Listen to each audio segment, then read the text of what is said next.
ओम शांति। आज 17 नवंबर 2022 के बाबा के अनमोल मधुर महावाक्य सुनेंगे।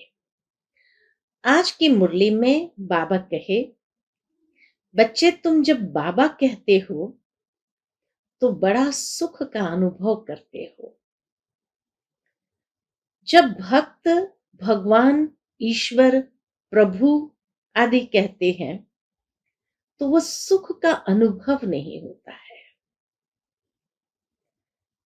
फिर बाबा कहे, दुनिया के अंदर लौकिक बच्चे जो है उनके अंदर लोभ वृत्ति जब आ जाती है तो वो सोचते हैं कि कब ये बाप मरे तो उसकी सारी प्रॉपर्टी हमें मिल जाए।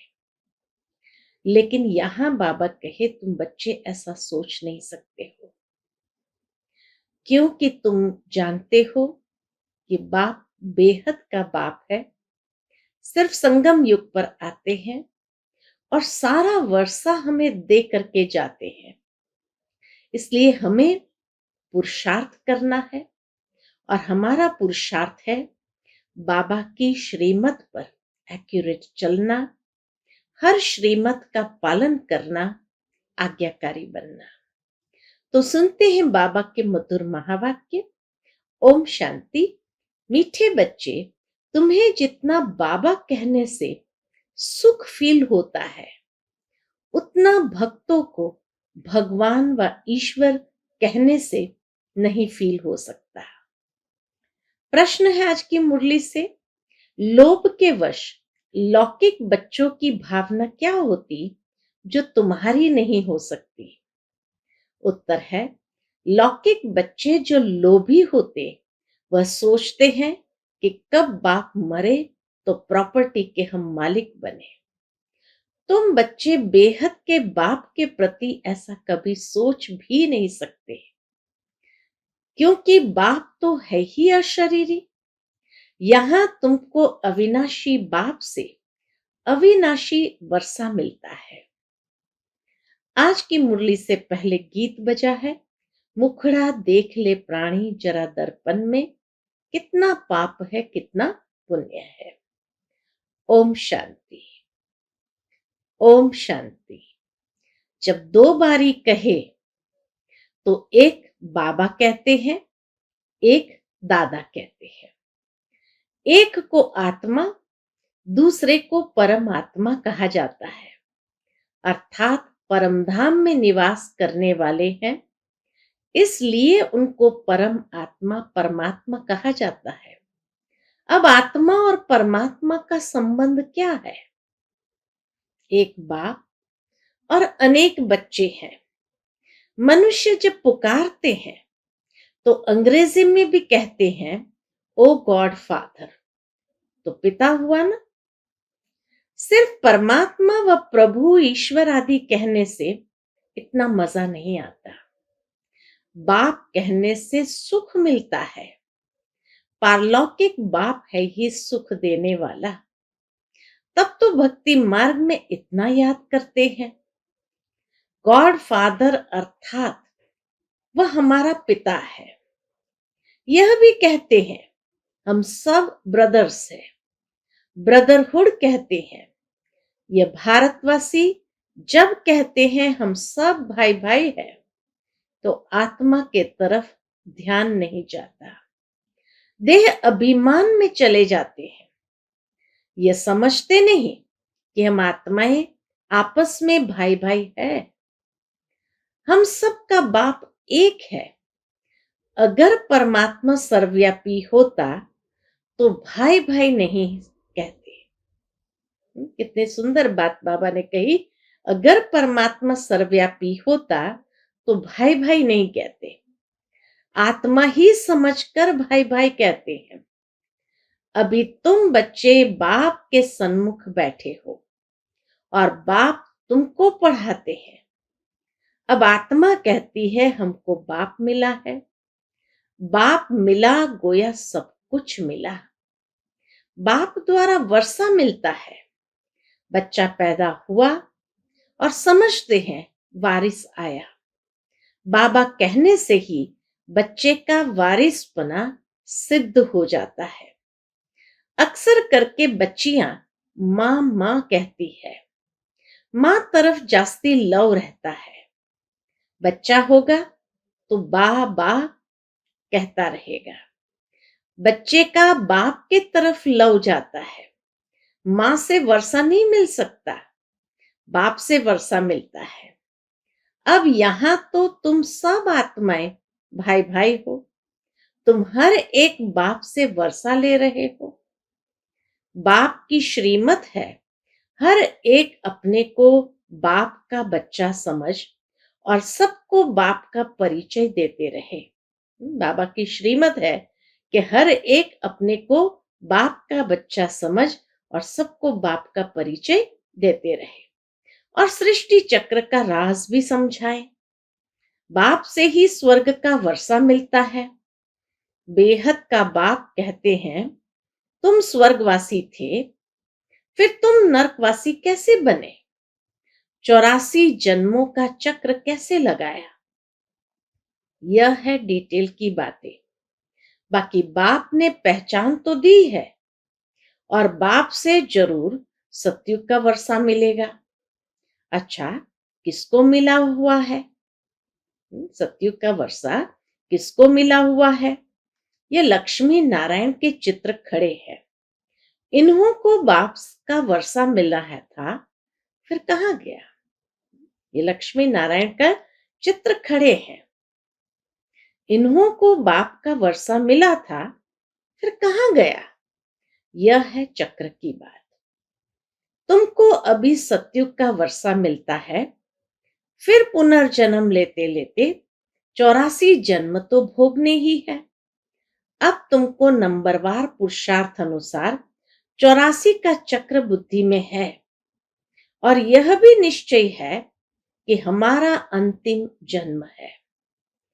84 जन्मों का चक्र लगाकर पूरा किया है। अब तुम जाएंगे तो तुम्हारे पीछे सब चले जाएंगे। तुम बच्चे तो बाप से अपना वर्षा पा चुके हो, राजयोग सीख चुके हो, तो तुम जानते हो हम फिर नई दुनिया में राज्य करने आएंगे। फिर यह सब इतने धर्म वहां होंगे नहीं, सब वापस चले जाएंगे। फिर पहले पहले हमको यानी डिटिज्म को आना है। हमको आना है यानी डिटिज्म को आना है। हम शूद्र कुल के थे, अब ब्राह्मण कुल के बने हैं। फिर सूर्यवंशी चंद्रवंशी कुल के बनेंगे। हम ब्राह्मण कुल, सूर्यवंशी कुल और चंद्रवंशी कुल के तीनों वर्षे एक ही बाप से ले रहे हैं। तीनों वर्षा बाबा कहे एक ही बाप से ले रहे हैं। सतयुग त्रेता में कोई धर्म स्थापन करने आता ही नहीं है। भारत का एक ही धर्म रहता है। पीछे बाहर वाले इस्लामी, बौद्धी आदि आते हैं। भारत बहुत प्राचीन देश है। पहले देवी देवता ही थे, अभी और धर्मों में कन्वर्ट हो गए हैं। कितनी भिन्न भिन्न भाषाएं हैं। जैसे यूरोपियन है तो अमेरिका की भाषा अलग, फ्रांस की अलग है, तो सब क्रिश्चियन लोग। वैसे चीन को देखो, बाबा कहे वैसे ही चीन की देखो, एक ही बौद्ध धर्म के हैं, परंतु चीन की भाषा और जापान की भाषा और है तो सब बहुत, है तो सब बहुत, परंतु वृद्धि हो जाने से अलग अलग हो जाते हैं। आपस में दुश्मन भी बन जाते हैं। भारत का दुश्मन कोई नहीं है। ये बड़ी सूक्ष्म बात बाबा ने कही, भारत का दुश्मन कोई नहीं है। यह तो दूसरे धर्म वाले आकर लड़ते हैं, आपस में फूट डाल भारत को भी लड़ा देते हैं। नहीं तो भारतवासियों की आपस में लड़ाई ऐसे कभी हुई नहीं है। दूसरों ने लड़ाया लोभ के कारण, यह भी खेल है। भारतवासी यह भी भूल गए। कौन सी बात भूल गए? तो बाबा कहे भारतवासी यह भी भूल गए हैं कि हम ही विश्व के मालिक थे। हमको बाप ने राज्य दिया था। सतयुग में यह नॉलेज रहती नहीं कि यह राज्य हमने कैसे पाया। सतयुग में सब कुछ भूल जाएंगे। ये नॉलेज रहती नहीं कि यह राज्य हमने कैसे पाया। अभी तुम जानते हो हम यह राज्य कैसे पा रहे हैं। यह बाप बैठ समझाते हैं। है भी बहुत सहज, परंतु मनुष्य की बुद्धि को ऐसा ताला लगा हुआ है जो यह नहीं जानते कि इन लक्ष्मी नारायण को राज्य किसने और कब दिया। इन्हों के बच्चे कितने हुए कुछ नहीं जानते। सतयुग में लक्ष्मी नारायण का राज्य था। सतयुग की आयु कितनी है कह देते लाखों वर्ष। फिर लाखों वर्ष में गद्दियां कितनी हुई, वृद्धि कितनी हुई होंगी, कितने महाराजा महारानी बने होंगे। बाबा कहे एक से फिर सब कनेक्टेड है। लाखों वर्ष में तो अनगिनत हो जाए। लाखों वर्ष सतयुग के, फिर त्रेता के लाखों वर्ष, कलयुग के भी अभी 40,000 वर्ष और कह देते हैं। इन बातों में किसकी बुद्धि नहीं चलती। इतनी लंबी आयु दे दी है। क्रिएटर, डायरेक्टर, समय आदि सबका मालूम होना चाहिए, परंतु किसको भी पता नहीं है। कहते हैं क्राइस्ट से 3000 वर्ष पहले भारत स्वर्ग था। गॉड गॉडेस का राज्य था। कितना वर्ष चला, कैसे चला, ये कुछ भी जानते नहीं। अगर राधे कृष्ण सतयुग के प्रिंस प्रिंसेस है तो उन्होंने भी कोई द्वारा पद पाया होगा। अगर श्री कृष्ण ने गीता सुनाई तो कब। ये सब बातें बाप ही समझाते हैं। स्कूल में पहले अल्फ बे पढ़ाया जाता है, फिर धीरे धीरे बड़ा इम्तिहान पास करते हैं तो अल्फ बे की पढ़ाई और पिछाड़ी की पढ़ाई में कितना फर्क होगा। यहां भी ऐसे हैं। जितना पहले समझाते थे उससे सहज अभी समझाते हैं, उससे जास्ती आगे समझाएंगे। जरूर है धीरे धीरे ज्ञान की भी वृद्धि होती रहेंगी। कोई नया आता है तो पहले उनसे फॉर्म भरवाया जाता है, फिर समझाते हैं परम पिता परमात्मा के साथ आपका क्या संबंध है। जरूर सबका बाप हुआ ना। इन बातों को समझने वाले ही समझते हैं। जब तक हड्डी निश्चय हो कि बेहद के बाप से वर्षा लेना है, बाप स्वर्ग रचते हैं तो जरूर स्वर्ग का वर्षा देंगे। यह उन्हों की बुद्धि में बैठेगा जिन्होंने कल्प पहले निश्चय किया होगा। बाबा कहे ये उन्हों की बुद्धि में बैठेगा जिन्होंने कल्प पहले भी निश्चय किया होगा। तुम देखते हो कई बच्चे सवेरे उठ नहीं सकते। 10-15 वर्ष मेहनत करते आए हैं तो भी समय पर उठ नहीं सकते। कम से कम 3-4 बजे उठो। भक्त लोग भी सवेरे उठकर ध्यान करते हैं, जाप करते हैं हनुमान का, शिव का, परंतु उनसे कोई फायदा नहीं। भल करके कोई के लक्षण अच्छे होते हैं। सुबह उठने से और जाप करने से लक्षण अच्छे होते हैं, परंतु उनसे कोई को मुक्ति, जीवन मुक्ति नहीं मिल सकती। उतरती कला होती है। लक्ष्मी नारायण जो सतयुग में राज्य करते थे वह भी दूसरे तीसरे जन्म में नीचे आते जाते हैं। उतरती कला होती जाती है। आधा कल्प पूरा होगा तो वाम मार्ग में चले जाएंगे। फिर भक्ति मार्ग शुरू होगा। कितने ढेर मंदिर बनते हैं। अभी भी कितने मंदिर है, कोई टूट भी गए हैं। वाम मार्ग में जाने के चित्र भी है। ड्रेस देवताओं की पड़ी है, वास्तव में ड्रेस इन्हों की अलग थी, पीछे बदलती आई है। कोई की पाग कैसी, कोई की कैसी, कोई का ताज कैसा। अलग अलग ताज पहनने का भी अलग अलग नमूना होता है। सूर्यवंशी राजाएं जो है, उनकी पहरवाइश अपनी अपनी होती है। यह फलाने की पगड़ी है, बाबा ने साक्षात्कार भी किया है। ब्रह्मा बाबा ने साक्षात्कार भी किया है। द्वारकाधीश की टेढ़ी पगड़ी थी। यह सब ड्रामा आदि से अंत तक जो कुछ हो रहा है, वह फिर भी ऐसे ही होगा। फिर वाम मार्ग में जाएंगे, सबका मतभेद हो जाएगा, रस्म रिवाज अलग हो जाएगा। सूर्यवंशी अलग, चंद्रवंशियों का अलग। यह बना बनाया खेल है जो फिर रिपीट होना है। तुम जानते हो, हम भी बेहद के बाप से फिर से गति सदगति को पाते हैं। पुरानी दुनिया का विनाश होना है। बेहद का बाप राजयोग सिखला रहे हैं। ये दुनिया नहीं जानती। कौन सी बात? कि राजयोग सिखाते हैं। परमात्मा आकर के राजयोग सिखाते हैं। तुम बच्चे अच्छी रीति जानते हो और तुम्हारा बाप से लव है। सबका एक जैसे तो हो नहीं सकता। अज्ञान में भी सबका एक जैसे लव नहीं होता। कोई लोभवश कहते हैं बाप मरे तो प्रॉपर्टी मिले, या शिव बाबा का शरीर तो है नहीं, बाबा तो अविनाशी है, तो मरने के लिए कोई सोच भी नहीं सकता। ये शरीर लोन पर लिया है।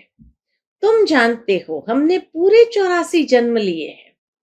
बाबा तो पुनर्जन्म नहीं लेते, इस शरीर में प्रवेश कर आते हैं। नहीं तो क्या लक्ष्मी नारायण के तन में आए? बाबा किसके तन में आएंगे? क्या लक्ष्मी नारायण के तन में आए? वह तो है ही पावन दुनिया के मालिक। यह तो है ही पतित दुनिया, पतित शरीर, क्योंकि विष से पैदा होता है। बाबा कल्प पहले मुआफिक कहते हैं, मैं साधारण तन में प्रवेश करता हूं, मुझे जरूर अनुभवी रथ चाहिए।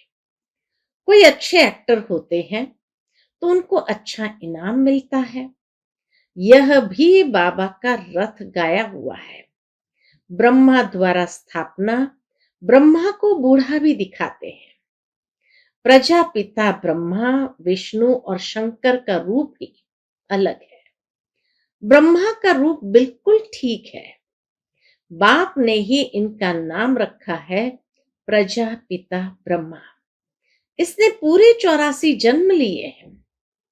तुम भी कहेंगे हम सब ने पूरे 84 जन्म लिए हैं, तब पहले पहले बाप से मिले हैं। हमारी राजाई फिर से स्थापन हो रही है। समझाना भी पड़ता है, हे परमपिता परमात्मा, हे भगवान। तो भगवान जरूर बाप को समझना चाहिए, परंतु मनुष्य की समझ में नहीं आता है। क्या नहीं समझ में आता है? कि सभी आत्माओं का बाप निराकार है, पिता है। तब तो भक्ति मार्ग में सब याद करते हैं। आत्माओं को सुख मिला था, उस सुख के सागर बाबा से आत्माओं को सुख मिला था, तब दुख में याद करते हैं। तुम भी आधा कल्प बाप को याद करते आए हो। शुरू शुरू में ही सोमनाथ का मंदिर बनता है तो जरूर बाप को ही याद करेंगे। सबसे पहला मंदिर सोमनाथ का बना, तो बाबा कहे जरूर सभी आत्माएं जैसे द्वापर युग में उतरी तो सबसे पहले किसको याद करती? बाप को ही याद करेंगे। जानते हैं यह बाप का मंदिर है, बाप ने ही वर्षा दिया है, तो पहले पहले मंदिर भी बाप का बना है। तुम अभी बाप के वारिस बने हो। बाप विश्व का रचयिता है, उनसे ही वर्षा मिलता है। बाकी जो भी है उन्होंने क्या किया, हम उनकी पूजा क्यों करते हैं? 84 जन्म वह लेते हैं, परंतु भक्ति भी शुरू शुरू में तो अव्यभिचारी होती है, फिर भक्ति भी व्यभिचारी होनी ही है। आधा कल्प के लिए सामग्री चाहिए। सत्युग त्रेता में सामग्री की दरकार नहीं होती। यह सब बुद्धि में धारण करना है। वास्तव में कुछ भी लिखने की दरकार नहीं है। अगर सॉल्वेंट बुद्धि है तो झट धारणा हो जाती है। बाकी किसको सुनाने के लिए नोट्स लेते हैं। नोट्स भी जो लेते हैं, किसी को सुनाने के लिए बाबा कहे नोट्स लेते हैं। किताबें आदि रखने की जरूरत नहीं। हमारे किताब पिछाड़ी में कौन पढ़ेगा? औरों के शास्त्र तो पिछाड़ी में चले आते हैं। पढ़ने वाले हैं, तुमको तो पढ़ना ही नहीं है। प्रारब्ध मिल गई, आधा कल्प तो शास्त्र की कोई बात नहीं। बाबा कहे आधा कल्प तो शास्त्र आदि की कोई बात नहीं। यह ज्ञान प्राय लोप हो जाता है। शास्त्र सब खत्म हो जाते हैं। पहले सबको यह समझाओ कि तुमको दो बाप है। जिस्मानी बाप तो है, वह भी उस बाप को याद करते हैं। गाया जाता है, दुख में सिमरण सब करे, सुख में करे न कोई। अगर सुख में करे तो दुख काहे को होए। ये भारत की बात है। बाप भी भारत में आते हैं। शिव जयंती आती है, तुम कहेंगे हम अपने बाप का फलाना जन्म मना रहे हैं।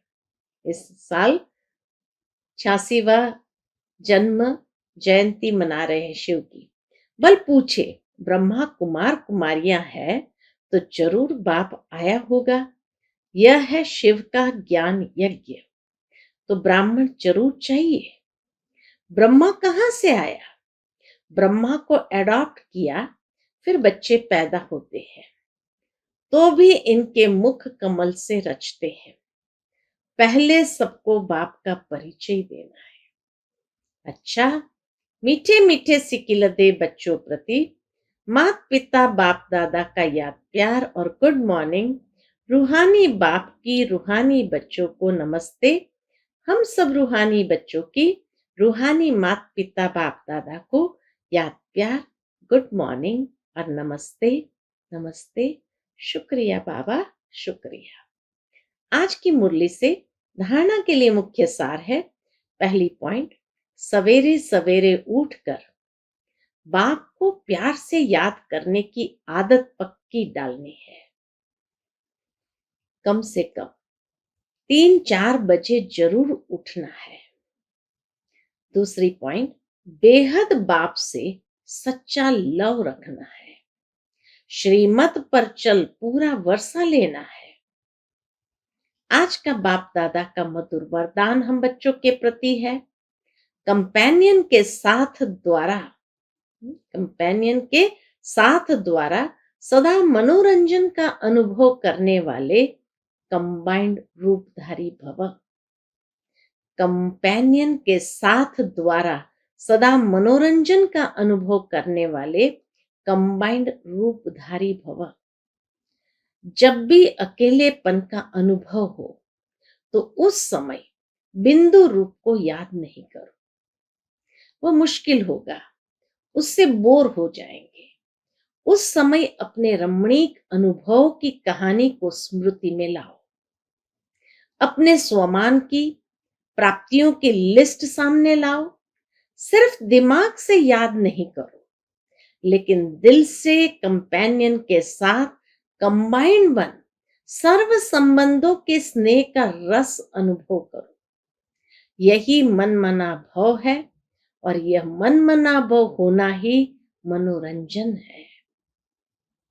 आज का स्लोगन है, बाप की श्रीमत प्रमाण जी हाजिर करते रहो तो सर्व शक्तियों का अधिकार मिल जाएगा। बाप की श्रीमत प्रमाण जी हाजिर करते रहो तो सर्व शक्तियों का अधिकार मिल जाएगा। अच्छा, ओम शांति।